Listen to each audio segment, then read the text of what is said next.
Welcome, everyone. We are back, episode 11 of what we are watching. I am Joey, and my co host, Big TJ, is on with me.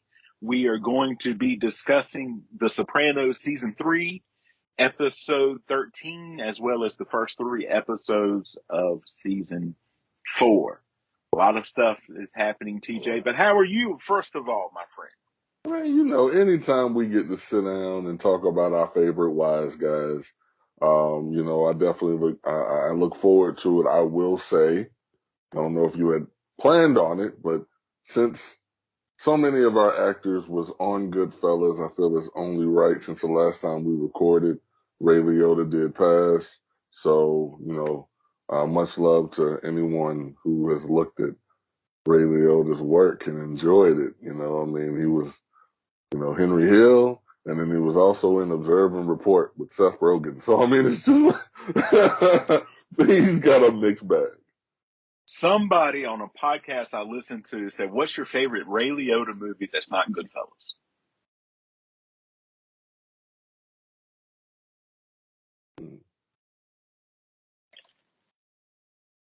Are you asking me? Because I'm thinking about it now. Yeah, I'm asking you. I don't know. He's in so many things, but I'm like, what else was he in? He was in one back in the day with Whoopi Goldberg. I think it was called Karina. Okay, yep. And they had a young, I think it was, I can't even think of that actress's name, but that was a pretty powerful movie. Doesn't get nearly the acclaim that Goodfellas got, but, that's one of the first ones that come to mind, is that one. Later on in his career, like, I always looked at him like, life's rough on Ray Liotta. It's just because his skin, I'm not used to seeing, actors age like that whenever they're, a little bit of money. But him and Mickey Rourke, man, they live some life.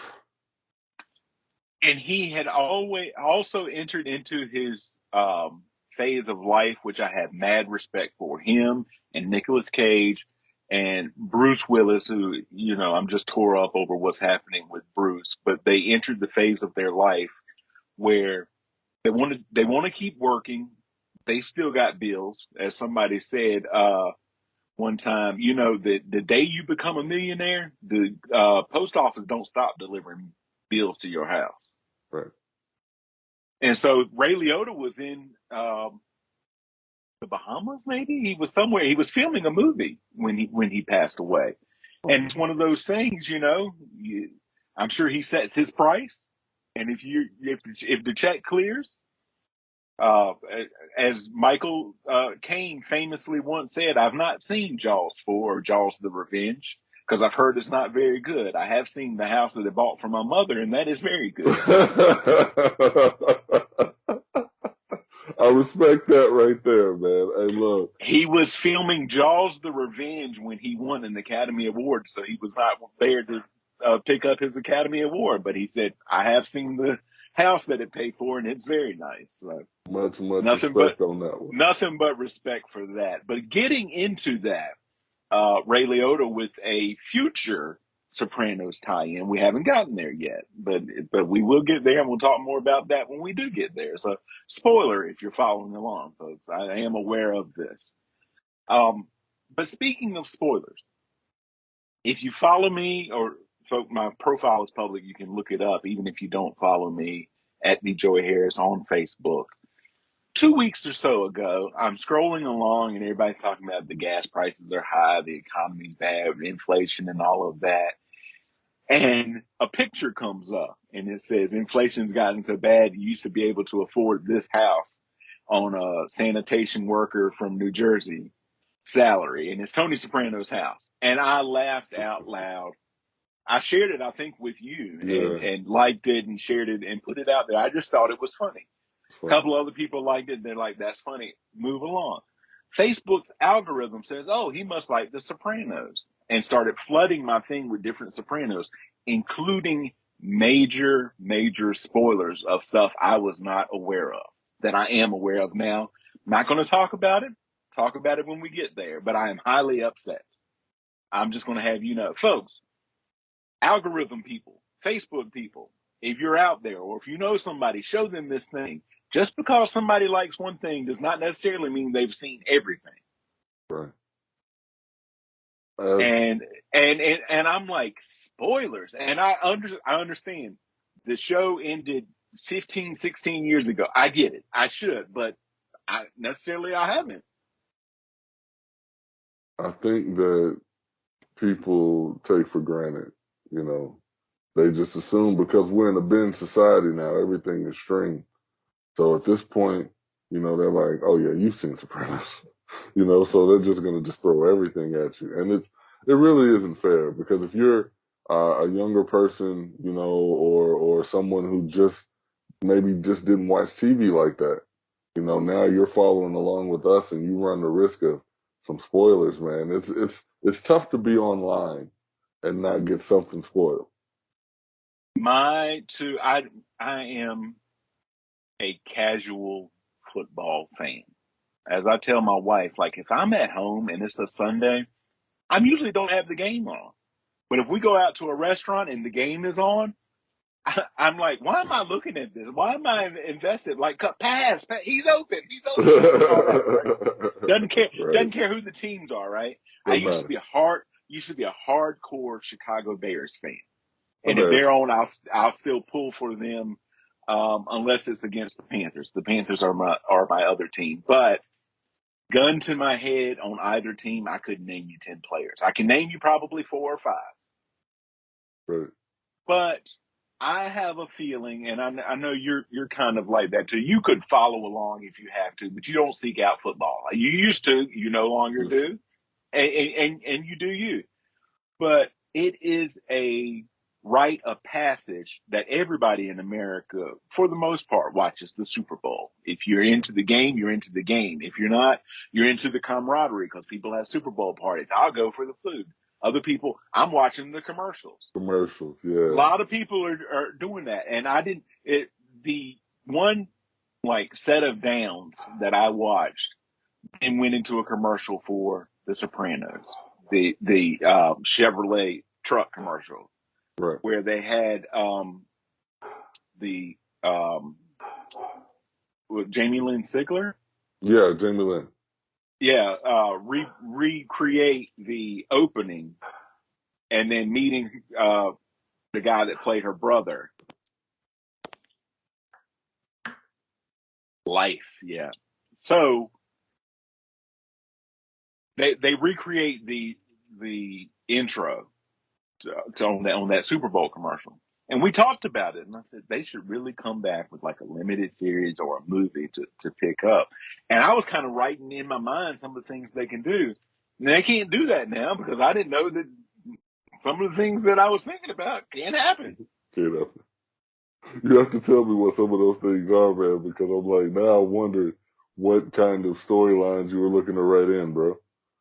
I we all know, like, regardless of what you think of the last episode of Sopranos, and we'll talk about it when we get there, that because of real life events, any Sopranos follow up, you cannot have Tony Soprano in it. Right. But I was thinking maybe you could have other people in it, and apparently you can't have other people in it because they're not around anymore. I can't. I can't. Uh, yeah. Like I say, I won't specifics on storyline, man, but you know, you're When we 100 get percent there, right. Yeah. I'll pick it up. So And then something else we talked about last time that I did follow up on, King Vitamin cereal is no longer being made. They discontinued it in 2019. wow. But I will say this: we were also right. That actor died before either one of us were born. Died in 77. I was born in 78. You were born in 84? 83. 83? Yeah. But he rocked it. He was rocking that box. It And was they're like, they King changed it a Vitamin. few years later. I'm like, I don't think they pulled all the old boxes. But listen, whomever has the rights to King Vitamin, we are prepared To bring it back, I will bring up that box of King Vitamin. The new King Vitamin is back, everybody. That's Put what we TJ's need. face on there. You could wear a crown. You'd be I the new could. King Vitamin. I could. An oversized crown. And I'm telling people in a little chat bubble, I'm trying to get big enough to wear this crown. Join me by eating King Vitamin. Yes. This is for just a few people, especially for you, TJ. But this is not just for you. This is just for a small group now. Another bubble will say, King's Cup is now full of King Vitamin.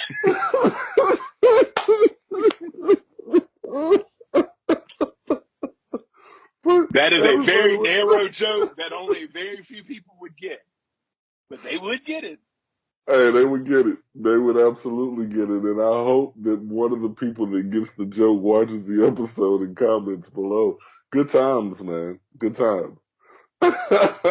In fact, we could work that in. Like if they then do commercials, you could just be sitting there with your spoon. And my King chalice. Vitamin. King Vitamin. Chalice worthy. Oh goodness. Let's start in. We're talking about the 13th episode of season finale of season 3, Army of One, 39th overall episode of the series. Written by David Chase and Lawrence Connor, directed by John Patterson, originally aired on May the 20th, 2001. So when we left, Jackie Jr. was on the run. His plan had blown up in his face. He's forced into hiding at a housing project in Boonton shortly after his failed armed robbery at Eugene Pontecorvo's Saturday night card game. Jackie calls Tony Soprano at his home and tries to tell him where he is and plead for help. Tony tells him to stay where he is and to talk to Ralphie, Don't call me no more. who is making the final call on what will happen. Tony don't care. You don't want nothing to do with it. You shouldn't be Tony calling don't here. Tony refuses to intervene, saying he's had enough sentimentality over Jackie Sr. Tony then meets Ralphie, who's been hesitating over his judgment of Jackie, and asks that Ralphie make his decision in a timely fashion. In other words, you can do what you want to do, but you need to do it quick because I'm over it. Nobody will blame you if you do it. Just want to put that out there, right? But again, I'm over it. But I'm over it. Don't bring me into it. Nobody's gonna blame you. Nobody's gonna blame you. I'm washing my hands up. Ralphie had already dispatched Vito Spatafor to stay near the Boomtown Project and find Jackie in case he tries to leave. But after the discussion with Tony, Ralphie decides to act. When Jackie leaves the apartment to get some air, he is shot in the back of the head by Vito. Meanwhile, AJ and a friend in Verbum D High School steal answers to a geometry test and are later fooled in confessing into the act by the school's principal because they peed in the corner. You can't hold your urine 5 minutes. So I'm sitting here and I'm watching that and I'm sitting here thinking like, AJ, you've already been in trouble. The very monotone headmaster of the school said, if you have one more infraction, then everything is coming back into play. So I'm like, what in the hell, AJ? Like, take the extra 35 to 45 minutes you put together to hatch this dumbass scheme and study. Because you look, he said, we can't go anywhere till the janitor leaves at 8. Old buddy is like, I gotta go. So he just starts pissing. And AJ, well, now I gotta pee. What? Your bladder succumbs to peer pressure, AJ. Like, really, bro? We ran the DNA analysis and then they just, both of them start snitching. Both of them start snitching so fast. He peed first. He peed first. Like, bro, y'all, God, these small time crooks are not ready for any of some of the gravity that his father holds on to, man. But AJ's he's feeling his way out, man. He's feeling his way out. And from what I'm noticing, and a line that we're going to hear from Meadow a little bit later, he's honestly heading in the footsteps of one Jackie Jr. Absolutely. Absolutely. Because he was, Jackie was helping him some with the football and Yep. other things. So he's somebody he looks up to. Yep. AJ is promptly expelled. Tony becomes enraged when he hears the news and decides to save AJ before it's too late. He doesn't want him to go down the same path because of everything that's happening with Jackie Jr. His solution is to send his son to military school. Carmela receives a phone call from Marie, Rosalie April's sister, informing her that Jackie's been shot and killed by drug dealers. Tony uses Jackie Jr.'s death as an example for AJ to start straightening up by telling him, you see what happens. You see what happens? Um, 6 degrees of separation. We have a character being introduced a little bit later that I'm super excited about. Ties to Goodfellas and a movie franchise that's going to come later on. So, I guess we'll get to that when we talk a little bit further about AJ going to military school. But that scene, Tony's already got issues that he's dealing with in the work front, and he doesn't do a good job of separating work Right. because he came home when he gets the news about AJ, he was already pissed, talking about how he had his mouth turned up for that lasagna and somebody ate it, so he was already hot, and then he gets the news, so he came home with that anger because he can't get people to do what he wants them to do. He can't get Ralphie to act like he wants him to act. He can't get Paulie, who's bothering him because of some side deals that he's got with Ralphie that's not going out in his honor in his favor. So it's just a lot going on, and Tony's not doing the best job of separating it, but AJ's making it awfully difficult.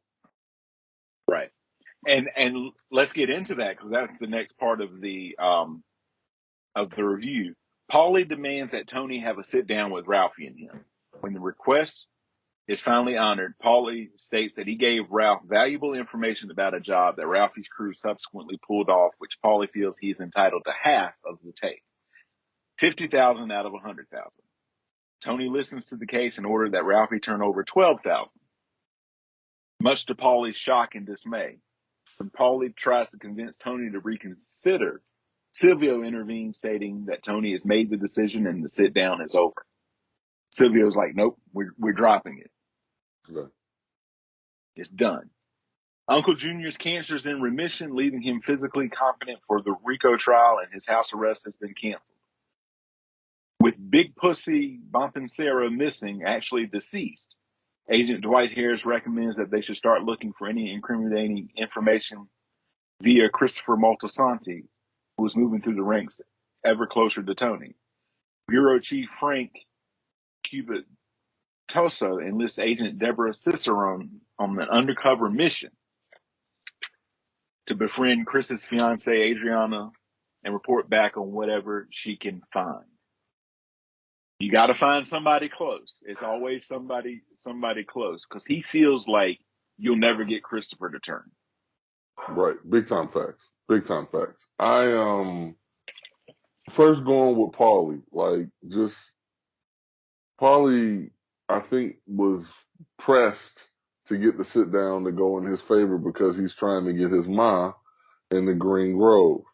And he's due $40,000 by the end of the week to get her in there. And he just Right. wants to be a good boy. And he's fighting for it. He had a guy to throw into the job. Ralphie and his crew left the guy standing there. So, Paulie really has no claim to this money outside of the information that he gave. Right. But the thing about Ralphie is, and I think this is one of the most funniest scenes that you'll have in this episode, you got Ralphie sitting there with Paulie and Sil, and he has Vito call him to play like Tony. I mean, like, come on, Vito's sitting there reading off the stuff that he sees. I see a rat or a squirrel. I don't know the difference. but Ralphie's playing it up. I mean, that was just too damn good. It was funny. It was really, really funny. And then yeah, them bringing in this agent to attack Adriana, understanding that they can't get Chris, and then the little side comment that the other agent says she's just used to getting coffee or something like that, and then the guy in charge is like, well, how did you start? And that just shut that down. Like that just shut that down. So Right. it's even though the show is dealing with a lot of drama and a lot of dramatic situations, I think that we can appreciate some of the humor that gets sprinkled into there. Oh yeah, absolutely, absolutely. Um, so AJ is taken to an appointment at the Hudson Military Institute with the military school's administrator, Major Zwingli, who lays out the basic schedule for students at the school. This includes an 0530 wake up, 2200 lights out, evening study, drills, and no television. Zwingli has a talk with Tony and Carmela about the rigorous program and how he believes it will benefit their child. Carmela is still concerned since she believes they are training him to be a professional killer. Tony tries to convince her that their son would be learning discipline and respect, not violence. At Jackie's wake, the grieving Rosalie and her daughter Kelly are visited by the Sopranos. When Meadow sees Jackie lying in his casket, she begins to cry uncontrollably. Tony and Carmela try to comfort her, but are embarrassed when Rosalie notes the low attendance rate. The funeral has coincided with Super Bowl Sunday, a busy betting time. When everyone settles down, Carmela views Jackie lying in his casket. That night, Carmela decides to support Tony's decision to send AJ to military school because she doesn't want him to go down. Like, Absolutely. So we get that comment from Meadow right before the wake where Meadow is saying, Jackie oftentimes talked about how his parents didn't care. And those are some things that we can see with regards to mirroring what the way that Carmela and Tony look at AJ. But one thing that I said I was going to say something about it. You know, they go to the school, and who is sitting behind the desk interviewing AJ? Jigsaw, aka you want to play a game, aka the greatest defense attorney in the business. A young Henry Hill in Goodfellas looked at a younger Jigsaw to get him off. So there's your 6 degrees of separation right there. For anybody who did not know, yes, Jigsaw was in Goodfellas. But yeah, I thought that was cool, because it's Jigsaw. He's talking about discipline. I'm like, he's typecasted, man. He's just trying to get everybody to do the same thing. so, as AJ prepares to depart from the military school, he puts on his dress uniform. Tony urges him to put on the military hat that came with the uniform, but AJ resists. Tony, agitated at the insubordinate attitude, gets off the sofa and approaches his son menacingly. AJ complies and puts on the hat. AJ then looks at himself in the mirror and, in tears, asks not to be sent away. Tony tells him to stop and reaffirms his decision, saying that he needs toughening up. AJ promptly suffers a panic attack and collapses.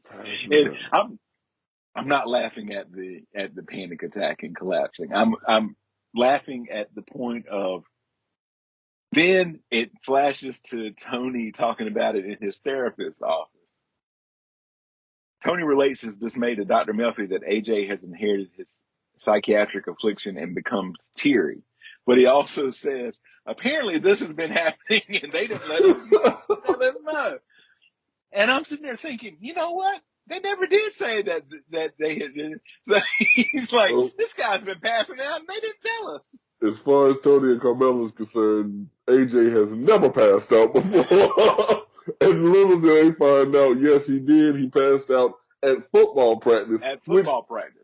is all. Look, how many different things can happen at a football practice where you definitely need to let the parents know that your child was unconscious on the field, heat exhaustion, he could have had a concussion, any number of things. Then and then, he was just dehydrated, so we're not going to tell the parents. Get out of here! Come on! But yeah, look, AJ, look, for anybody with young kids, let this be a preparer for you because AJ talks a lot of shit. Mm-hmm. Okay?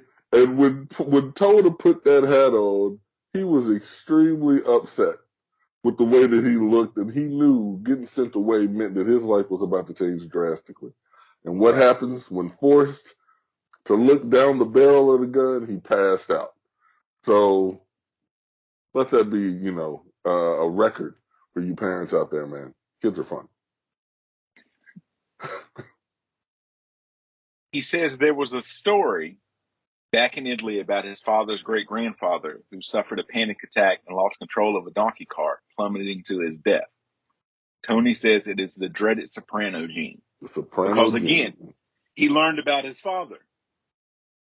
He learned that it would happen to his father. As a result of the panic attack, it was determined AJ was not physically qualified to enter Hudson Military Academy. Tony fears that his son is headed towards an uncertain future. Tony doesn't want his children involved in any way in the business. He doesn't want Meadow near the business, even though to him, like, a woman would never be in the business, what he told. Um, But she's the uh, one that's most prepared. Absolutely. But like I said, if they ever did that, I would take that dialogue from season 2 and just put it over there. This would never happen in America. You know, when he's in Italy making the deal that ends up Right. sending Furio to America. But he definitely doesn't want AJ in there. And he Well, says AJ, it later on. He says it later on in season 4. We'll get to it. Probably not this episode, but probably next episode. Is that's how he looks at Christopher as another son. But this will be the son that goes in the business. He doesn't want AJ or Meadow anywhere, like, not associated with the business, not adjacent to the business, completely right. out. And I think that goes back to his mother. He always says that he didn't have a choice. And that would be because his father tried to get out and go to Vegas, and his mom said, "No, I would much rather smother my children than let you take them I would away." rather smother my children. So Tony feels like, okay, he had no choice. The choice was made for him to follow in his father's footsteps. Even though, he went to college and the whole nine, that doesn't matter. He went to Seton Hall. It was only for what, a semester and a half or whatever, but he was destined for this. He is trying to go the opposite way with his kids and not even give them the opportunity to be involved with it at all. So, but again, Meadow, how dare you speak of this in front of an outsider? Like, yo, Right. she is to me, just hands down the best mixture of Tony and Carmela. The best, just boom. And it was evident in that episode. If you ever wanted to feel proud, to see her stand up for her own, because even though she feels exactly like Jackie's sister feels about it, she's not going to say it at the wrong time. She'll bitch at the house. She won't say it outside. Right. And we saw that very early on in the college episode. She knows what was happening with her dad. She saw the hands, she saw the feet and stuff like that. And we talked about that. AJ wouldn't have even noticed, or if he did Want to pay notice and attention? ask about it, he would have totally accepted Tony's explanation, because we also saw, like, the episode before that. My dad is a hero. But that's a When hero. when the teacher gets the car back, my dad's a hero. Doesn't even take the time to pay attention to the fact that that car has paint on it that what like it's clearly not the same car. It doesn't matter. My dad's a hero. We talked about it at the time. There's that other teacher. Like, this ain't even the same.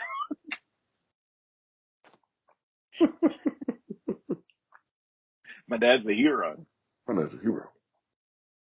So on the day of Jackie's burial, Christopher and Sylvia are arrested at the cemetery for illegal gambling. Uncle Junior, just arriving for the funeral, witnesses this and promptly runs back to the car, almost leaving Bobby Bacala behind. After the burial, a small group of people return to Rosalie's to comfort her. There, during drinks, Meadow is involved in an argument with Jackie's sister, Kelly, about the most likely cause of his death, and that's where we talk Mm-hmm. about it. Kelly states that members of the mafia and their families are involved in killing him, while Meadow defends the version previously instilled in her by her mother that the illegal drug trade claimed his life. And again, why are you talking about this with an outsider present? The funeral attendees then proceed to Vesuvio for a luncheon. At the restaurant parking lot, Paulie encounters Johnny Sack and expresses his contempt for Tony's ruling in Ralphie's favor, telling Johnny to offer his services to the New York family boss, Carmine Lupertazzi. Lupertazzi, yeah. Back inside, Janice Soprano is flirting with Ralphie, who is Hard. who had distanced himself from Rosalie Yeah. since her son's death. When Silvio and Chris enter the restaurant, having quickly made bail, encouraged, Junior begins to sing the Italian love song. I can't pronounce it, but it's "Ungrateful Heart" in English. Yeah. But it's a really beautiful moment when he gets up because he's encouraged and stuff. Everyone is touched except for a very drunk Meadow, who throws pieces of bread at Junior as he sings, and the look that her parents give her, especially her father. Hey, can Yeah, we talk about it? I mean, bro, we're all sitting here clamoring for Junior to sing, taking into consideration that just 2 years ago, he gave the green light for Tony to be killed. Like, right. bro, like how quickly we forget. It's not like you had him kneecapped. You didn't take him out to the Meadowlands and make him poop himself. You gave the green light to have this man put down. And now you're singing, and I'm just supposed to just sit here and enjoy it? Not to mention, just a couple seasons ago, when Big Pussy took off running from the feds. We don't run. It makes us look bad. What did Junior do at that funeral? That bitch ran. But yet he said to Big Pussy, we don't run. So Right. it's funny. These moments, that's why I say, if you pay attention to the lines and then you see how people react, man, it's pretty awesome writing. And we talked about this before we started recording. Paulie, we talked about the actor. He didn't want to be. I'll do anything. I don't want to be. I don't want Don't my want to be a character to rat. be a rat. But how now? Maybe you can justify it. I think that was the word I was searching for. Yeah. That I'm not ratting out to the feds, but Right. his behavior to me, but you can justify anything in your mind. This is how I react because of the way I've been treated. I felt like I was treated unfairly. I went about the right way to do it and didn't like the response that I got, and then was shut down. It's over. He's made his decision. So then you put out a little feeler to Johnny Sack. Hey, I wouldn't mind, working for the New York crew, just planting that little bitty seed that's going to Just to propel us into the next season. A very compelling. So Meadow leaves the restaurant and is confronted by her father outside. She tearfully denounces the funeral proceedings as bullshit and runs across the street, almost getting hit by traffic as Tony looked on concerned. Tony returns to the dinner, quietly telling Carmela that Meadow likely is headed back to her college dorm. He then puts his arm around AJ as the three listen to Junior sing. So that's how we're left with season 3. To me, setting up season 4 really, really well, but not the explosiveness that was season 1 and season 2. I mm, feel like it sets it up well, but they had to detour with the actress who played Livia passing away because the season was originally set up was, is she going to testify against her son? I Yes or think no? I think she would have ended up passing away in the finale. Mm-hmm. Um, however that happens, but you don't want to kill a person that died in real life, man. You don't want to do that. Not kill them. You kill them off. You kill off the character like they did. Sure, sure, yeah, You don't put a hit out on them, out right. of respect, right? But you're right with your overall synopsis of the finale. I think it gave us a lot to look forward to in the other seasons with regards to Ralphie, with regards to Paulie's relationship. Now that we know somebody has been assigned to Adriana, so what's that going to be about? Um, Right. and then again, looking at the Soprano household, that wedge that we saw beginning to come in between Carmela and Tony has not gone away. And still, we're going to call it a Cold War. There's Right. not active fighting, but there's still some animosity there.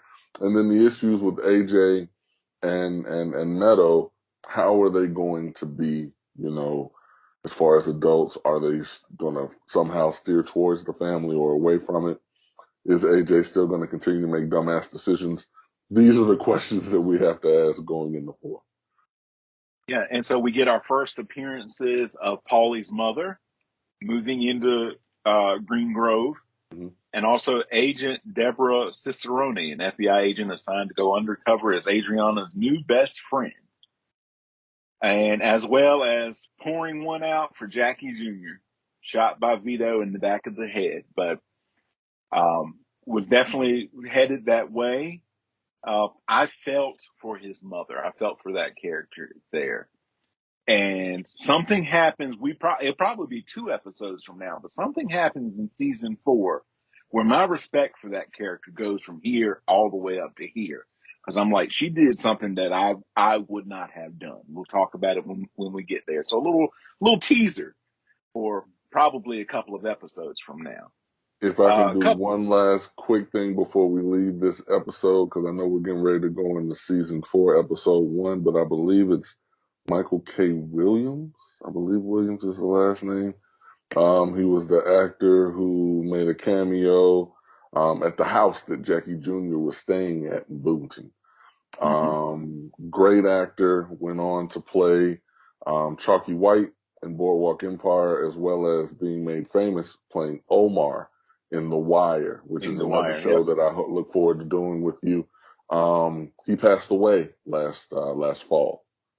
Yeah, I was So about to say I knew that he had passed away, but I knew it had not been that long ago. yeah, he passed last fall. So definitely want to take a moment to say something about him when we got to that point. So thanks. So we do have some production notes for this episode. In the original 2001 broadcast, Agent Deborah Cicerone was played by actress Fairuza Balk. However, due to scheduling conflicts, she was not able to return for season 4. For the repeats and DVD releases, Balk was replaced by Lola Guadagnini, who went on to play the role permanently in 2002. This is the final Sopranos episode that features the Twin Towers of the World Trade Center in the opening credits due to the 9/11 attacks that led over 2,000 people dead or injured. In references to prior episodes, Tony and Carmela watched a commercial for Dr. Freed's urology clinic, whose production was featured in the previous episode, Dr. Freed tends to Furio's gun injury. Although it is never explicitly mentioned in the episode, Jackie Jr., Vito Spatafor, and Adriana are cousins through their uncle Richie.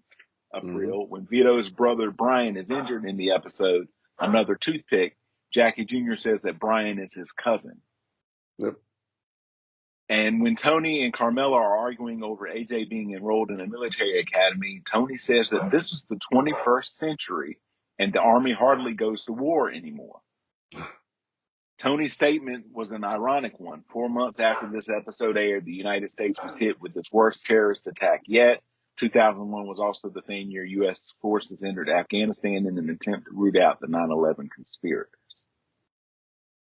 So just a strange comment at the time was true. Right.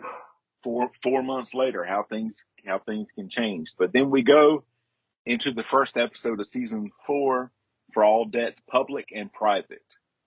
The 40th episode overall, written by David Chase and directed by Alan Coulter. It originally aired on September the 15th, 2002. AJ has started at a new private school, and Carmela is trying to help him by reading excerpts from the New York Times provided by his school for his social studies class, which lay unopened in his room. Tony Soprano collects the Star Ledger at the end of his driveway, again in his robe. It's Beginning of every season. every season he's in that bathrobe. And once back to the house, asks about AJ's grades and clips his ear when AJ tells him that he has reveled in his own ignorance by asking about grades only a few days into the term. AJ got a mouth on him. He does. Doesn't always know when to keep it shut, but definitely has a mouth on him. Carmela's mood visibly brightens when Tony's driver arrives, but her smile fades when he sees it's Christopher instead of Furio. Christopher is none too pleased to be driving Tony, but claims not to question his decision. While driving, they both check rearview mirrors for car models known to be favored by the FBI. There's a Chevy. Tony and Uncle Junior meet in the office of Dr. Douglas Schreck's Jr.'s physician. Christopher, Bobby Bacala, and Murph Lupo remain in the waiting room. Murph, my new favorite minor character. He just cracks me up every single time he's on there. I love to see the minor characters. Murph is shifty. Before entering the room, Junior flirts with the nurse by inviting her to Atlantic City, but she declines. The nurse later informs him that it's her last day at the office as she is going back to school. Tony and Junior discuss the latter's need for more money to cover his mounting legal costs, being short on cash ever since his house arrest, and request changing of their terms. Junior has an itemized bill for everything. Look at what they're charging me here. You seen this phone call? Later on, I enjoy, like, why does everybody need their own copy? Make one copy, we'll pass it around. Look, Johnny Sack said it well when he overlooked a sit down with Junior and Tony. Johnny Sack said, "Junior, if there's a fly on you, you're charging them rent." So Junior, Junior knows where his money is going for sure. Tony tells him of a shortage and angrily refuses to change the percentages. Tony suggests that Junior gets his shy running right. His shy is his illegal money lending business, folks. Junior later decides to demote a noticeably confused Murph to soldier. Murph is like, what did I do? What did I do? And replaces him with Bobby Bacala. Tony approves and proposes that they tell Bobby of the news right in the doctor's office.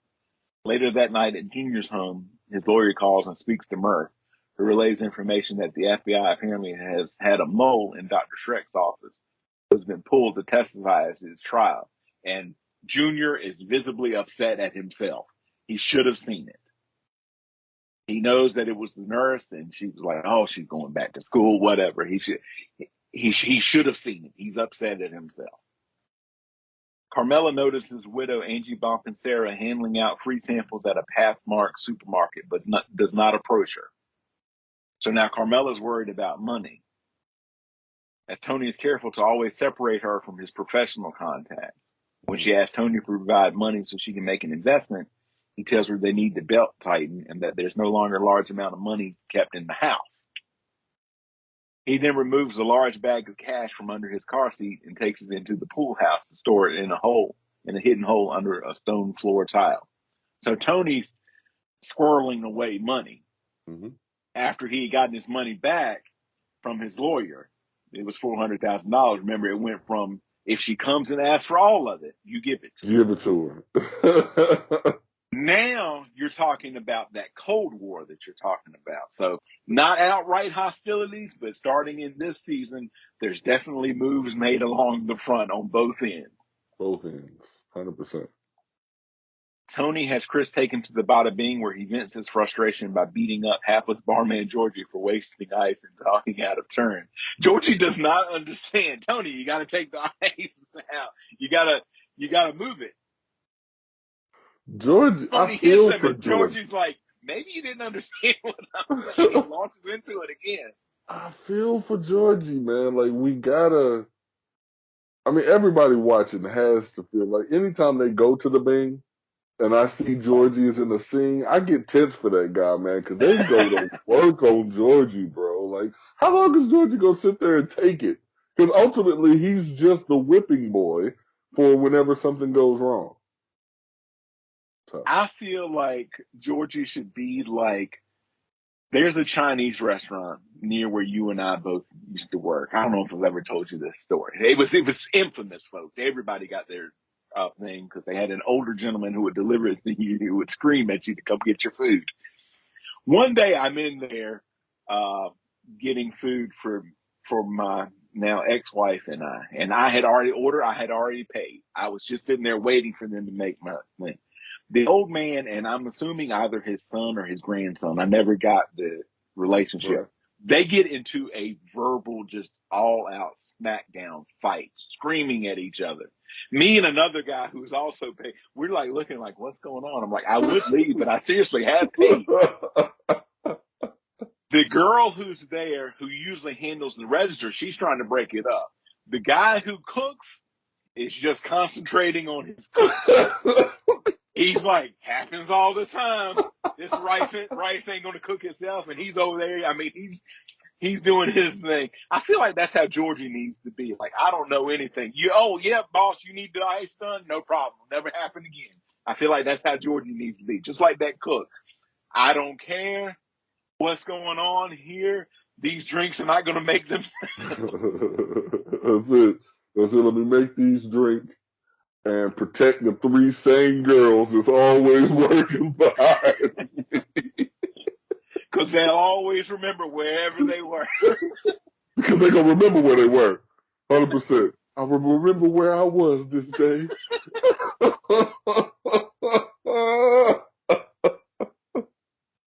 Chris, Silvio, and Tony depart the being on foot to attend a meeting with the family's capos, Carlo, Allie Boy, Ray, and Ralphie, in a neighborhood industrial garage owned by the family.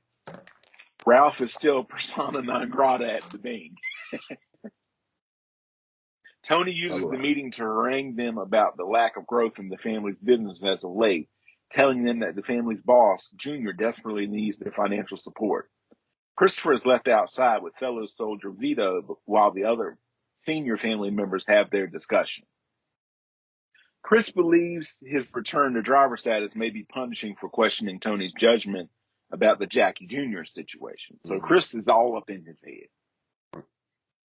At home, Adriana is with Danielle, who, unbeknownst to her, is an FBI agent, Deborah Cicerone, living with her husband, fellow FBI agent Mike Waldrop, who AKA got to stop. Lego Batman. Joe Bluth. A magician named Gob. A magician named Gob. Who, every time I see him, the final countdown goes off in my head. Da-da-da.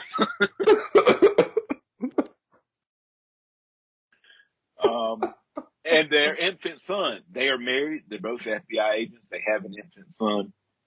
Christopher arrives home with several pieces of high-quality luggage, where Danielle asks, since it looks like Gucci and has transport tags still in place. Christopher notices Danielle's nosiness, but deals with her in a rude manner. Danielle leaves in a huff, although Adriana apologizes. When she leaves, she reprimands Christopher for his antisocial attitude. He complains about a sudden demotion to Tony's driver and prepares to inject heroin between his toes, as to avoid noticeable tracks on his forearms.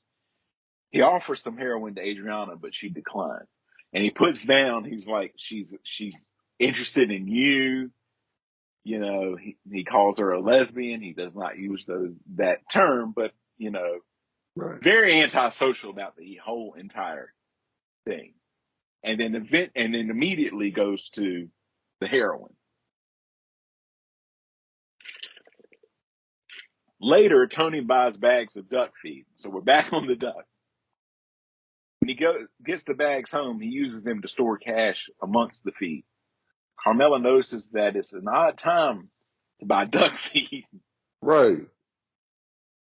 But while if out you buying notice, the feed, yeah. if you notice earlier in the episode, he had thrown bread out there, and the bread had gotten wet. Meadow slipped on a piece of wet bread. So, if anything, he's planting seeds for why he's now going to buy duck feed, because he tried to do bread, and now he needs duck feed. I'm just saying, he tried to put it out there. Tried. While out buying the feed, Tony meets with Assemblyman Zeldin at a nearby cafe to discuss the Esplanade project and talk about real estate. Zeldin tips him off that prices near the new project are likely to see a huge jump. Tony recalls that Junior owns a large warehouse in Newark that could potentially be a gold mine. So Junior's got money problems. Tony sees this. He's putting two and two together. Carmela invites Rosalie, April, and Ralphie over for dinner, despite Tony's instructions not to. Tony still does not want Ralphie in his house. Big time facts. Tony also does recognize that his sister is making moves on Ralphie. So why do you want to invite Rosalie and Ralphie, knowing that Janice has got her mitts in, it's a whole mess. Rosalie is withdrawn and quiet over dinner, presumably on mood-altering drugs. Look, in the past 2 years, if I'd lost my husband to cancer and then my son was killed, shot in the back of the head, regardless of his drug dealers or own family or what have you, I'd be on some stuff too. I don't Heck know how yeah, I'd put one. I don't know how I'd put one foot in front of the other. Like I said, something happens later on, folks. I'm like, that row is something else. she's strong. In contrast, Ralphie tells stories to AJ and a friend about a Harley Davidson motorcycle he owned in his youth. Hugh and Mary DeAngelis also attend. That Hugh is something else, talking about his bike. Ralphie excuses himself to use the bathroom, and Janice soon follows him, finding him snorting cocaine. She joins him, and after some initial hesitancy on Ralph's part, they have sex in the upstairs bathroom. Now, folks, if there's kids present, they shouldn't be watching this anyway, but if so, send them out of the room. Ralphie and Janice have apparently never heard of the phrase, do not shit where you eat, and they are literally doing that. Literally. Literally. While they are away, Tony notices their long absence by looking at both their empty chairs and his wristwatch. During the dinner, Adriana, accompanied by Danielle, visits to borrow a summon bar from Carmela for Adriana's cousin's bridal shower. Tony is introduced to Danielle and is visibly attracted to her. Rosalie then shows her around the Soprano house. Meadow does not attend the dinner. Since Jackie Jr.'s death, she has fallen into a depression. Her sophomore term is just around the corner, but she has failed to register for any classes. Carmela has admonished Meadow for her lethargy, saying that she did nothing during the summer save for lounging by the pool. When Meadow says she used the time for her summer reading list, Carmela asks if Meadows' professor must want her to do a thesis on Mary Higgins Clark, because she was the only writer whose books Meadow had been seen reading. Later, when Meadow realizes that it's now or never, many of the classes she intended to sign up for are full. The registrar remarks that she lucked out at enrolling in one class that has open seats, whose subject is ethics and philosophy. Tony throws a party in a hotel suite preceded by a quick meeting with New York boss Carmine Lupertazzi. Christopher, Ralph, and Silvio also attend. Carmine discusses the success of the Esplanade, asking about Junior, and chastises Tony for wearing shorts. A Don doesn't wear shorts. After hearing this from Johnny Sack, who is also present, Carmine and Johnny Sack leave while Furio arrives with a bevy of Icelandic air stewardesses. Christopher smokes a heroin-laced joint in the bathroom with one of the girls. Ralph sleeps nude on the couch wearing a stewardess's pillbox hat. Christopher is worried when Tony bangs on the bathroom door and has him leave the party early. Tony has Christopher drive out to a Hooters restaurant in Wayne, New Jersey, where Bobby Bacala soon pulls up behind them. Tony has been seen talking about Dickie Monksada, Christopher's late father, all day. Tony suddenly tells Christopher that the man who killed his father, Detective Lieutenant Barry Haju, is in a restaurant having his retirement party from the police force. This has far-reaching implications, folks.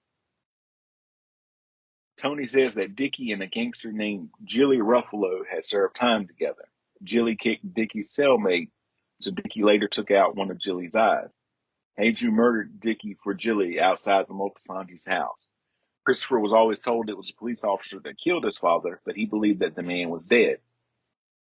When asked why this hadn't been dealt with already, Tony answers that he was useful, but that this ended today with his retirement. Tony gives Christopher Haju's address, wishes him luck, and drives off in Bobby's car. Bobby and Tony eat dinner at a local diner and discuss Bobby's promotion and how he has coped with his own father's death. Afterwards, they go to Junior's house where Murph meets them in the basement and tells of the FBI mole. Bobby's wife, Karen, has come over with the children to prepare a meal for Junior. The existence of the mole has deeply upset Junior. He believes it must have been the nurse with whom he's flirted and now regrets the humiliation that he will have to face her across the courtroom. They discuss what the FBI may have learned from the ploy. Tony offers Junior $100,000 for his warehouse lying to him that it's to help him with his financial difficulties. Junior accepts the offer, but is despondent about life, telling Tony that he's an old man who is going to trial. Meanwhile, Paulie Walnuts has been arrested in Youngstown, Ohio on a gun charge, hence his absence from the earlier meeting with Tony, Silvio, and the other family capos, while en route to Steubenville to see Dean Martin's birthplace. From a jailhouse payphone, he calls Johnny Sack, who tells him that nobody has mentioned to him while Paulie was in prison, just that he was. Paulie is bothered by this and relates the story. He was visiting a friend, Lenny Scortese, and they got caught with a gun from an unsolved homicide in their car. Johnny seems keen to cultivate his friendship with Paulie that began after Paulie started to feel neglected by Tony in favor of Ralph with the Esplanade project. Johnny reaches out to Paulie through his nephew to request the phone call. So Paulie is keeping this in the back of his head. Yep. In therapy, Tony discusses Carmela pressuring him over the family's future and Uncle Junior's current situation. When Tony discusses his future in terms of two endings, death or prison, Dr. Melfi is initially shocked by his candor and asks him why he doesn't just give it up. Tony tells her there's a possible third option and that he has plans to avoid either outcome by relying solely on blood relations, bonding Christopher ever stronger to him using methods he cannot disclose to Melfi, so as to use his nephew as a buffer between himself and others to avoid any potential future prosecutions. Dr. Melfi is baffled by Tony's unexpected frankness, to which he replies that he now trusts her a little. I Oh, mean, they've discussed so much, right. so it's only a matter of time before the floodgates were going to eventually open, and Tony was not going to be able to keep that separation between his personal life, his professional life, and what he really does and what he doesn't want to share with her. It was only a matter of time before that came out. This episode had a lot going on. You're talking about starting off a new season. We're getting into it. Oh, absolutely. Christopher waits inside Heiju's home and knocks Heiju unconscious when he walks in. Christopher takes his gun holster, service weapon, and badge and handcuffs him to a banister and on the staircase. When Heiju regains consciousness, Christopher questions him about his involvement with his father's death. Heiju denies all knowledge and says Christopher is being set up. Christopher replies that it doesn't make any difference because he wants you dead. Christopher turns up the volume on the television. Heiju panics, breaks the wood banister, and tries to flee, then ends up scurrying across his floor and tripping, being recaptured by Christopher. Heiju makes one last plea for his life, asking if Christopher really wants to become a wanted man for killing a cop. Christopher fails to be swayed by that and fatally shoots Heiju with his own firearm. Before leaving, he takes the cash from Heiju's wallet, although he expresses disgust that all he was able to steal was a single $20 bill. Wipes off the gun and places it in Heiju's hand. Later that morning, Christopher goes to visit his mother, Joanne. He attempts to be nice to her by saying he found an old picture of Dickie Maltasanti when he was in the Navy and thought Joanne would admire it. Joanne, however, has more pressing concerns, dropping hints that she knows her son is a drug user. Christopher asks if she ever misses his father. She replies, "Did I ever saddle you with a stepfather?" As he leaves, he uses a magnet to attach the $20 bill to his mother's refrigerator. Now, a lot of stuff going here. I'm going to go into the title references and some production notes, and then I'll get your thoughts. The episode's title is taken from a phrase found on American paper currency. This note is legal tender for all debts, public and private. The episode ends with a close-up of a $20 bill that Christopher takes from Lieutenant Barry Heiju after he kills him. Money is also a worry for Tony, Carmela, and Junior in the episode. Christopher is now indebted to Tony for the information Tony provided about Christopher's father. Production. This episode was the first one to be made and aired after the September 11, 2001 terrorist attacks. From this episode on, the shot of the World Trade Center towers in the opening credits is absent, replaced by additional shots of industrial scenery before reaching the toll booth. Johnny Sack, Vince Curatola, is now billed in the opening credits, but only for the episodes which he appears in. Paulie's prison stay was written into the series to allow more time off for actor Tony Sirico, who was recovering from major back surgery. Hmm. The wrestler Johnny Valiant appears in this episode as Carmine Lupertazzi's bodyguard. Johnny Valiant was a big-time wrestler, mainly for the WWF, and later on appeared as manager Johnny V there for a while in the 80s. Later became a comedian and all-around entertainer, would go around to conventions and stuff. Sadly passed away in, I believe, 2018, crossing the street. He was hit by a car. Wow. Damn. Also went to military academy when he was a teenager, and his roommate was a young Vince McMahon. Ah, that's funny. Yep. Now that all makes sense. A comment made by Carmine Lupertazzi to Tony Soprano, "A Don doesn't wear shorts," was added into the show after series creator David Chase was contacted by a supposed real-life mafia associate who praised him on the authenticity of the show, with the exception that Tony often wears shorts, which he said a real Don would never do. So that's why that comment was in there. A Don doesn't wear shorts. For All Debts, Public and Private is one of only two Sopranos episodes in which the end credits roll on top of a picture, the $20 bill in this case, instead of a black background. The other episode is Cold Cuts from season 5, and the only episode in which they do so for the entire duration of the credits. This episode has the strongest rating of any episode, with an estimated 13.43 million viewers for its initial airing. The city where Paulie Walnuts was arrested, Youngstown, Ohio, has the nickname Mobtown, USA. That's wild. Yeah. So what are your thoughts? I mean, with regards to what we're looking forward to the season 4, I mean, there's so much bright material. I mean, you got, as far as the family, we'll call the family is concerned, Tony has it set up. Seal is fine. You know, Seal is always going to be Seal. We're not worried about Seal yet. Paulie Walnuts he's always a wild card because it seems like he's older than Tony. Right. But it's almost like he looks up to Tony because he's always saying, remember this, remember this. He's like, he's always trying to make him laugh.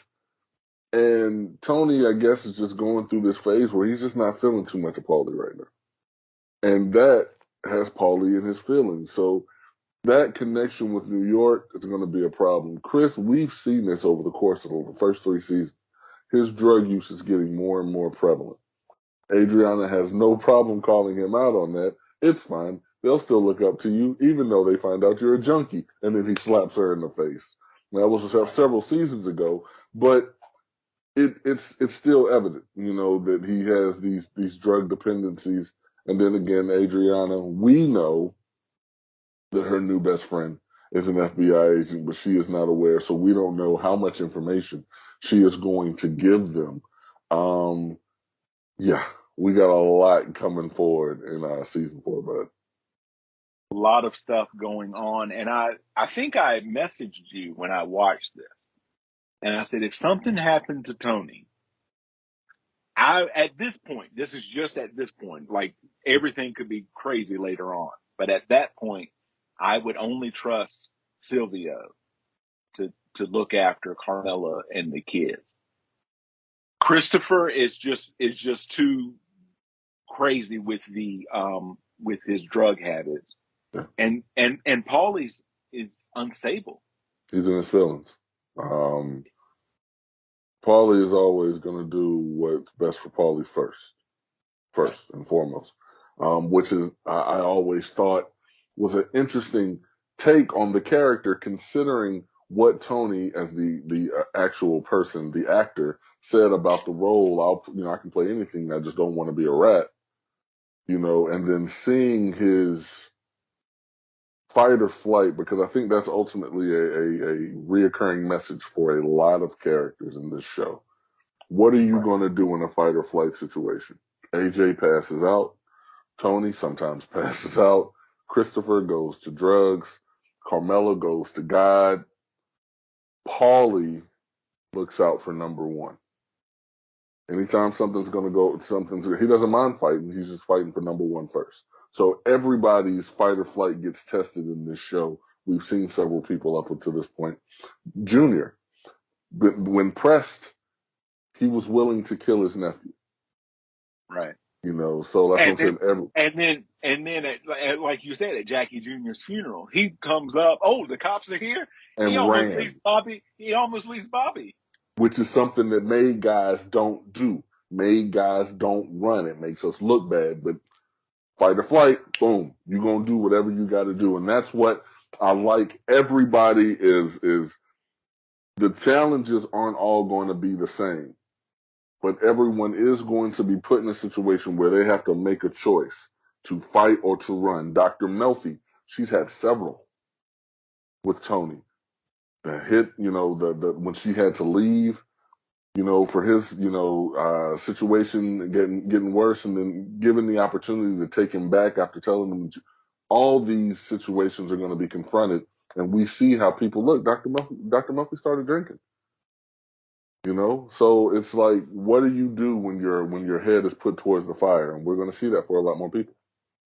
You also see with Paulie, his temper just gets set off with anything. We saw it early on in episode 2 where he steals the coffee The machine coffee, yeah, because that's ours and they're taking. I'm going to take something of I'm gonna theirs. And take then when he something. Yeah, and goes to pick up the money, steals money from the Russian. The Russian had the money. All he had to do was pick it up.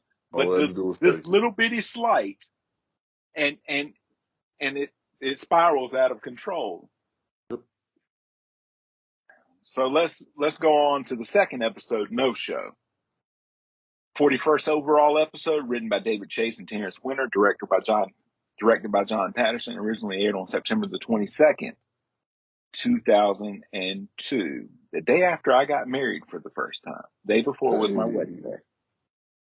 I was, I know exactly where I was. I was at the beach. We had to do a very short honeymoon, so it was only one. We were going back the next day. The Emmys were on that night. We were in the bar. There was only the two okay, of us. The bartender gave us a deal since we were newlyweds gave us one drink for free. And we were just sitting there right. discussing with her. And she was talking about how she wishes I believe this was right. She wishes that she was at home watching The Sopranos. But they keep saying it there. And she's like, but the Emmys are on tonight, so I'm going to watch the Emmys. I do remember that. Yeah. So by this point, it had really become that phenomenon. I mean, we're into the fourth season. I remember that clearly. Meadows' recent lack of drive continues to worry her parents. Carmela tries to discuss her failure to register for classes, but Meadow again uses Jackie Jr.'s death as an excuse. She eventually reveals that she hasn't registered because she hopes to travel to Europe with her friend Misty. Tony discusses the problem with Dr. Melfi, and she recommends a psychologist specializing in adolescence. Meadow agrees to see Dr. Wendy Kobler, who actually encourages Meadows' plans. Shout out to Dr. Wendy Kobler, played by the great Linda Lavin, played Alice on the sitcom Alice. So she's wonderful, wonderful actress.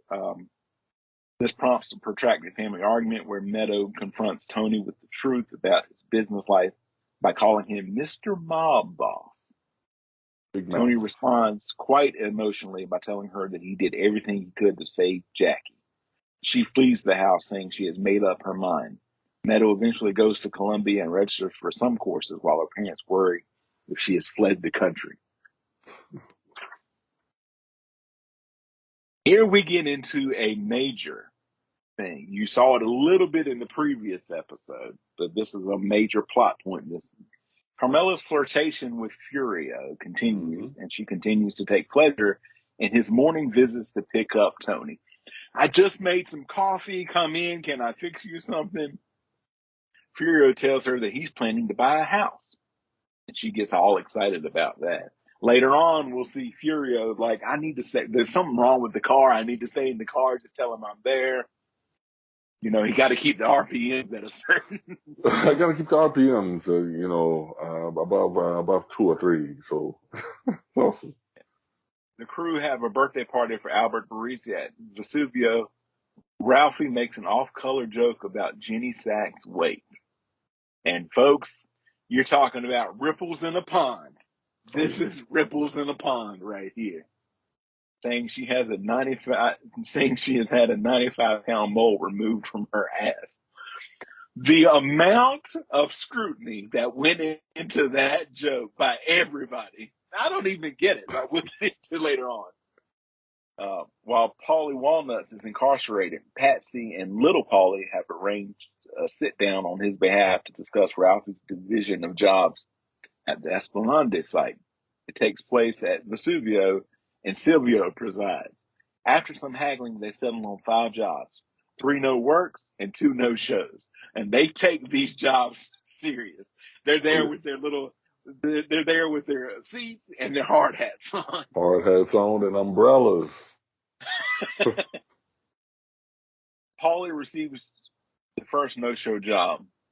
Silvio announces that Tony wants Christopher as acting capo of Paulie's crew during his absence and gives Chris the second no-show job. This upsets Patsy, who believes he has seniority over Chris, as he's been a made man longer. Indeed, it was Patsy and not Christopher who negotiated the jobs in the meeting. The 3 no-work jobs are given to Paulie to distribute, and they go to Patsy, Benny, and Little Paulie. As they leave the meeting, Chris jokes to Silvio that the first thing he will do is get wings in his hair, much like the gray wing-like hair Paulie has on the side of his head. Silvio is not amused. He is also put out by the promotion, and he realizes that Chris is starting to usurp his place in Tony's inner circle. Chris later visits the construction site where Patsy, Benny, Little Paulie, Donnie K, and Vito are enjoying their no-work jobs. They are. It cracks me up every time he goes to Sitting this back. The guys have noticed valuable fiber optic cables lying around. They mention this to Chris, and he seems interested. When the cables go missing, Tony immediately calls Chris in to reprimand him. Tony tells him he is not seeing the financial potential of the construction contracts and that he is angry about the unwanted attention thefts will bring to their involvement on the job. Christopher goes home to get high and complains to Adriana. He also replays the rebuke to crew members Patsy and Little Paulie, but Patsy insists Chris gave him a look that he took as a go-ahead. The inability to get good help. That's the problem. Right. Patsy knew what he was doing. Silvio approaches Tony about Patsy feeling marginalized by Chris's promotion. Tony doesn't seem too concerned. Patsy visits Silvio at the Bing and mentions some floor tiles at the site. Silvio tells them to steal them in spite of Tony's orders. Again, there's always the look or the comment. I don't feel bad for Patsy. No, I do feel bad for Patsy. Never mind. I do feel bad for Patsy because he's like, I gotta look. And then later on, like, you told me to do You this. told me to do it. Flat out. Following this theft, Jack Mazzarone finds Tony playing golf with Artie Bucco and tells him about what has happened. An infuriated Chris drives straight to the Esplanade site, despite being on his way to a prior engagement with Adriana at her mother's house. Chris argues with Patsy, and the argument turns to violence. When an African-American construction worker threatens to phone the police, Patsy makes a Ralph Bunche reference and beats him with a scaffolding pole. Adriana continues her friendship with Danielle, an undercover FBI agent, arranging to meet her at the Crazy Horse. When they meet, Adriana discusses her fears that she may be unable to have any children because of the complications of an abortion she had before she was with Christopher. Danielle has been pushing Adriana to reveal Chris's involvement with the mafia, so she is a little surprised with what she learned. However, she sympathetically offers to recommend a good OBGYN that her sister knows in New York. She has actually just had an infant herself. Chris and Little Paulie arrive at the club, and Chris gives Little Paulie some cocaine right in front of Danielle. Ralphie and Janice's relationship continues, and they are spending time at Janice's house. Tony arrives unexpectedly, and Ralphie hides upstairs. When Tony finds his shoe, he warns Janice about getting involved with Ralph, but she is not receptive. Little Paulie visits his Uncle Paulie in Youngstown, Ohio, and gives him the news from the sit-down. Polly asks if anyone has been to visit his mother, and little Polly tells him that nobody has, but that Tony sent a box of chocolates. Little Polly relays Ralph's joke from Albert's birthday party, which Polly does not find funny, very likely due to his budding partnership with Johnny Sack, as he himself had joked about Jeannie's weight before. Now we're getting into Polly's mindset. Oh, okay. He's mad about what happened with Ralphie and the score. He's mad at Tony about that score and feeling undermined by Tony, as well as the fact that Tony nor no one else has been to visit his mom. He sent a box of chocolate. I don't like Ralphie anyway. Yes, I know I made a joke about Jenny Sack, but I'm gonna use this. Yep. And he puts it in his pocket. Christopher and Adriana are spending the evening at Crazy Horse with Danielle. While the couple share a kiss, Christopher puts a hand on Danielle's thigh, which starts an argument between him and Adriana and prompts Danielle to leave. Chris claims Danielle put his hand on her thigh, and Adriana chooses to believe him. She stops returning Danielle's calls. When Danielle persists in calling, Adriana calls back, telling Danielle not to see her anymore.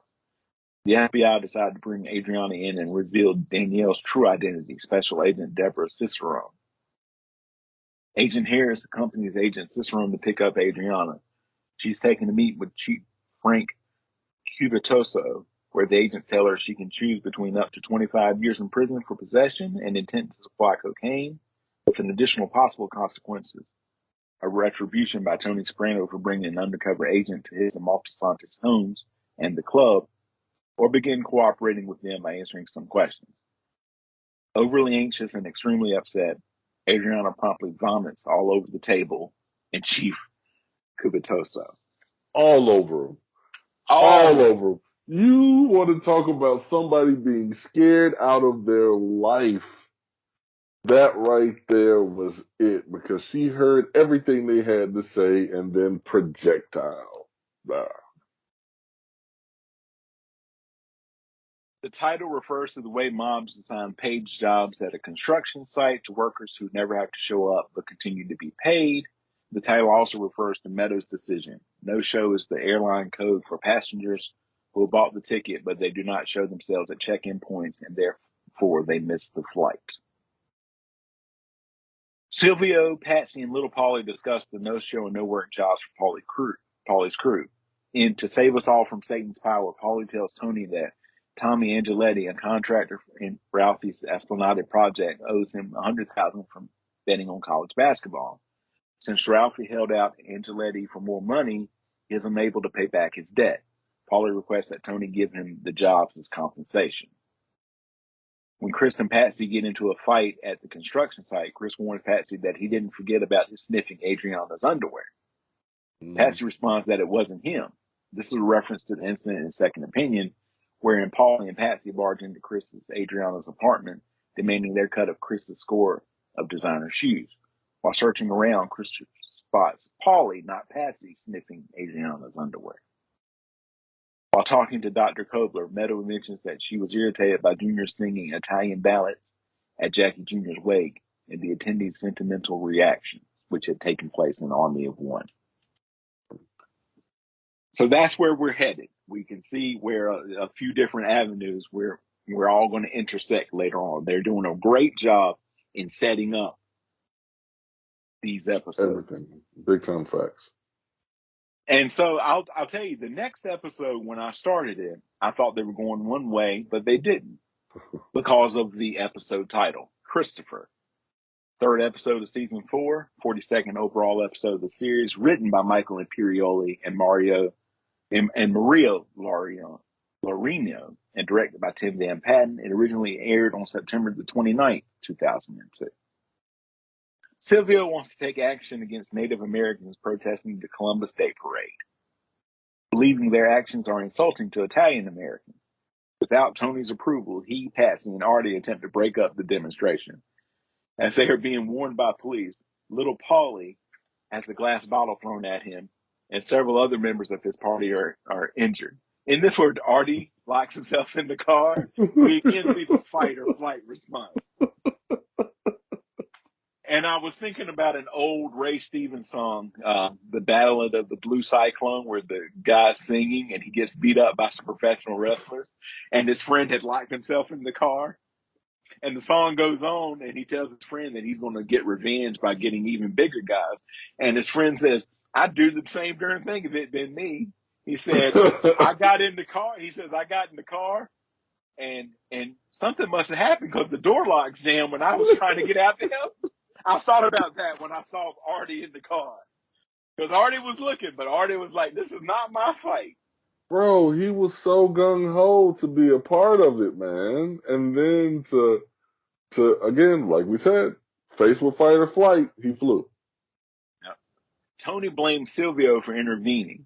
Ralphie threatens the protest leader, Professor Dale Redclay, with publicizing the fact that Iron Eyes Cody, a popular Native American figure, is actually an Italian American. And folks, if you don't know, go and look up pollution commercial Native American. It's the guy who has a tear in The his eye. single And tear. they're correct. They're correct. He was an Italian American. Tony appeals to Assemblyman Ron Zellman and an Indian chief to convince Red Clay to cancel the protest. Although this fails, the chief invites Tony and his crew to his casino. Both of the parade and protest occur without mob intervention, which upsets Silvio. Tony tries to calm him down by telling him how proud he should be for what he has achieved in his life and not just his heritage. Be proud of who you are, what you've achieved, not of what your heritage is. Meanwhile, at a luncheon meant to instill Italian pride in women, the mob wives feel singled out when the speakers discuss the stereotypes associated with Italian Americans. After the luncheon, Gabriella lectures Father Phil about how much of the mob wives, especially Carmela, have given to the parish, and says he had no right to bring in a guest speaker who intended to shame them about how they make a living. Meanwhile, Paulie begins to create tensions between the Soprano and Lupertazzi families when he tells Johnny about Ralphie's joke about his wife and Tony's sale of Junior's warehouse, just stirring that pot. Johnny contacts Tony and demands a share of the warehouse profit and wants to keep Ralphie away from him. Now, you had the previous season, Ralphie actually going to Johnny Sack about Yep, Tony. about Tony. Johnny Sack sitting them both down and kind of, Yep. banging out a disagreement. And now the tables have turned. And again, Paulie in prison for stirring that pot. Stirring the pot. Look, Tony didn't necessarily want Johnny Sack in Jersey in the first place. No, he was very concerned. Remember? Right. But now that we've got, he's there, and this is the reason why Tony didn't want Johnny in Jersey, because it's impossible not to have people with an affection for Johnny Sack, considering who he is. He's the head capo for Carmine. He's Sil to Carmine Lupertazzi. So you definitely want his ear, and it's only complicating things. But you're absolutely right. Ralphie was originally loved by the New York family, and now he quickly changed the game. Big time thing happens here. While stuck in traffic, Bobby receives a phone call from his son, who relays a message from Bobby's wife, Karen, asking him to buy some food on the way home. Bobby is annoyed about the errand, but later feels remorse after discovering his wife died in the accident that was causing the very traffic jam he had complained about. And we see that because we see her get into the van after the talk that Father Phil had arranged. Mm-hmm. And then we see, away from Bobby's point of view, the van turned over. The mob wives feel sympathy for Bobby during Kieran's wake and quietly discuss his having never taken a Gumar. Now, this has thrown me off. I use HBO Max to watch the show.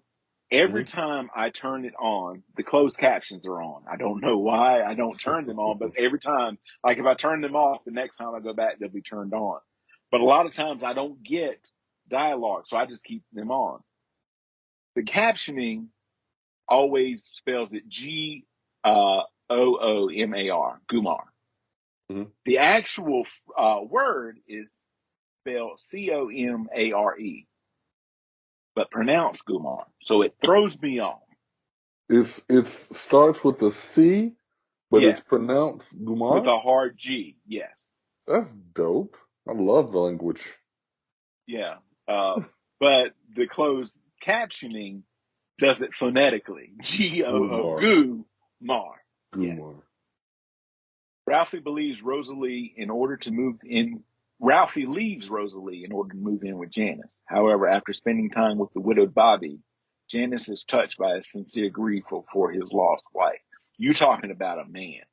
That Bobby is in some serious grief for his wife.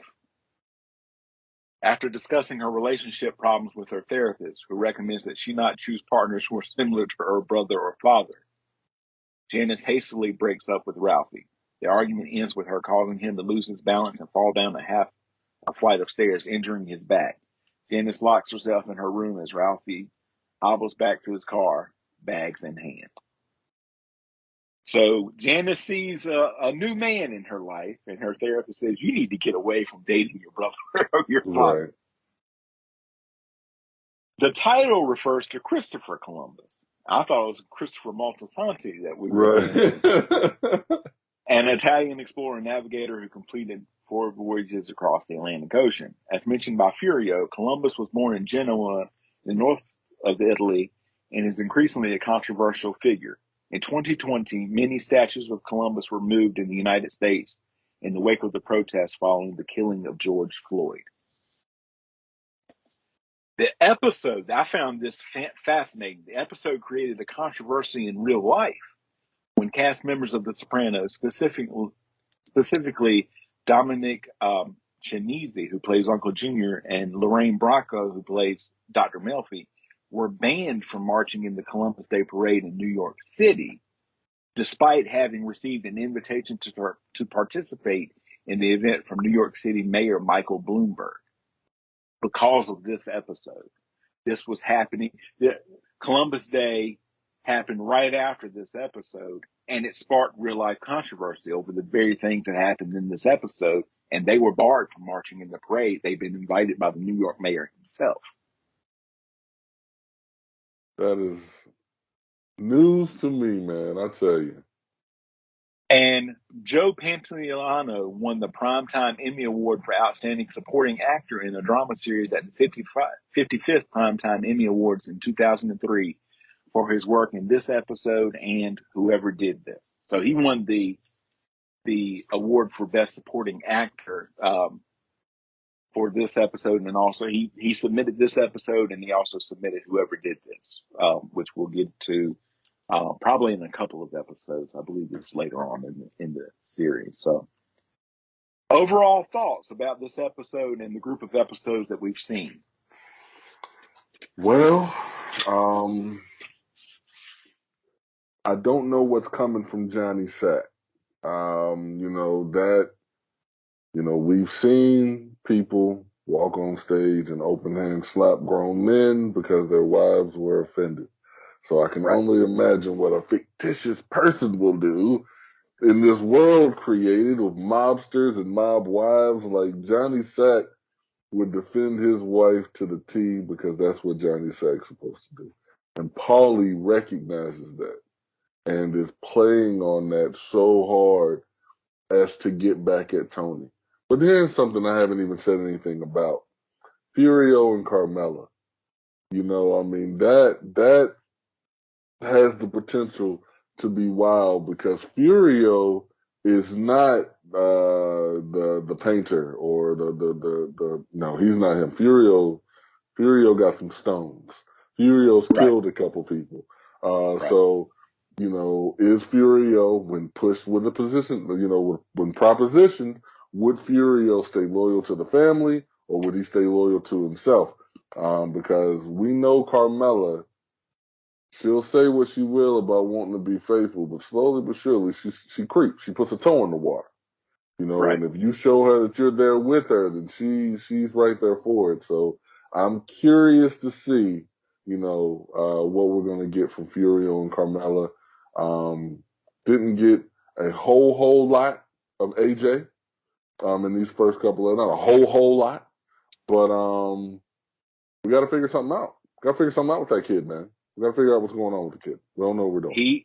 He was very instrumental in this episode, though, talking about Columbus, and he's reading Yeah. his book, and that upset his father greatly. But um, and I feel like there was a lot of mature conversation around the issue in the episode. Like Furio brought up his points. He's like, "Look, even in Italy, he's Yeah. not all of that." And they're like, "What do you mean?" And he explains why. Yeah. Look, he did this, he did this, he did this, and he did this. And they take a moment, and I think what Tony says, it mentioned it earlier in the description, but it's the end of the episode. Look, you can be proud to be Italian, but be proud of what you've done. Mm-hmm. Not that you're offended just because you're Italian and you feel like everything's been taken away from you. You're proud because you're Italian and everything that you've done, not what somebody else is. And I think the chief that he met, I think Tony does a really good job of, I'm not going to say bastardizing advice, but he does do a good job of taking advice that someone has given him and morphing it to work with Morphing it, what yeah, he has going on. right, Because we've seen that countless times with Dr. Melfi. She'll say something, especially when it came to his mom. She'll say right. something, and then he is throwing that information right at there. But I mean, it's like she didn't even know he had a psychiatrist. I'm not going to do it. I'm not going to No, do it. but I thought about that. You're right. Remember when the Meadows' friend had the attempt, Yeah, and Tony's like it was a gesture. It it was was a gesture. because he had heard it from Dr. Melfi. You're Yep, we had absolutely heard right. all that from Dr. Murphy. That was the coach episode. Yeah, with the Right. soccer Yeah. team. Yeah, Yeah. And then Tony's quick to tell Silvio he also wants Frankie Valley for his things. So you got to call Frank. I hadn't seen Frankie in a long time. You got to make the call. you got to make the call. And we'll see Frankie later on. Frankie plays a character in real life later on. We will see Frankie. But Yes. that is it. Big time things coming up. I'm excited for season 4. A lot of stuff happening in season 4, folks. Next time we'll go to the racetrack. We'll have some more with Paulie stirring the pot from prison. Hi, oh my. We will have continuing escalating situation between Ralphie and Johnny Sack. Christopher. Um, Christopher falling further and further down a rabbit hole. Christopher and Silvio getting sent to take care of the Johnny Sack issue, and going into the strangest place in Delaware that I have. Seriously. We'll talk more about that when we get there, as well as the continuing Cold War between Carmela and Tony, a new female component to Tony coming in. Escalation between Furio and his feelings for Carmela and her reciprocal feelings. Furio gets called back home, at least temporarily, and finds out some information there. So all of that coming up. But TJ, in the meantime, tell everybody everything that they need to know about you. Well, the first thing I'm going to say is Adriana. Let's just make sure that you keep your eyes on Adriana, aka I can't even remember her character's name, but she was very important to Sons of Anarchy. She does a phenomenal. She's a good actress. I give her love. She's a good actress. If you want to hear more of my uh, sophomore comedic stylings, you can do that on the Joey Harris show with that guy right there. He and I, link up every so often, and I get to put my stank on it. But if you're looking for, I mean, I've got catalogs of stuff, man. With the Tokyo Smoke Show and the Yam Highbrow podcast, they can be found on iTunes and Spotify. Um, I'm not on social, so you can't follow me, but follow him. And then if you got a question for me, tell him, and then he'll hit me up on the Joey I phone. will relate it Yeah, on the yeah, Joey phone. It's like the on the bat Joey phone, but phone. different. We're different. Joey, man, as always, brother. Thank you. Thank you, TJ. At the Joey Harris on most social media, joeyharriscomedy@gmail.com. Don't forget to like, share, subscribe, all of that on this. Help us continue to grow the show. Yeah, right there at the bottom, right in the corner. You can do it. Thumbs up. TJ, thanks a lot, and we will see you all next time.